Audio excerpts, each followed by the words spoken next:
a number of people to the flu, but you're going to lose more people by putting a country into a massive recession or depression. You're going to lose people.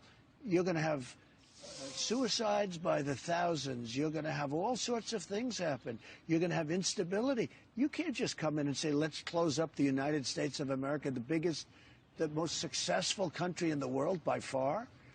You know, when I came in, when I was elected, and you knew this number, China was going to overtake us in the year 2019. It wasn't even close.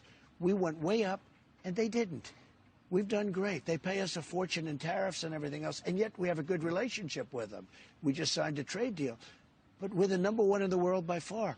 And now a few people walk into the Oval Office and say, sir, we have to close up the country.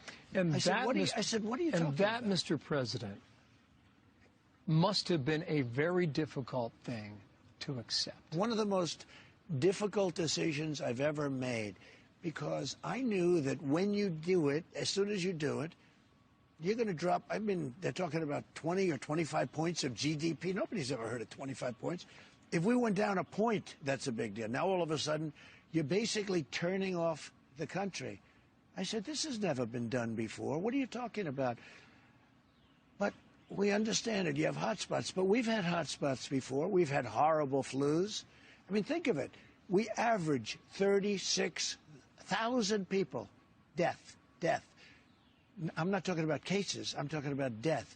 36,000 deaths a year. People die, 36 from the flu.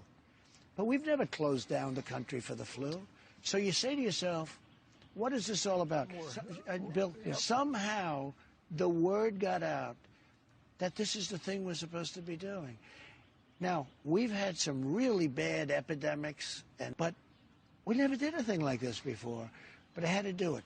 It's been very painful for our country and very destabilizing for our country. And we have to go back to work much sooner than people thought. And people can go back to work, and they can also practice good judgment.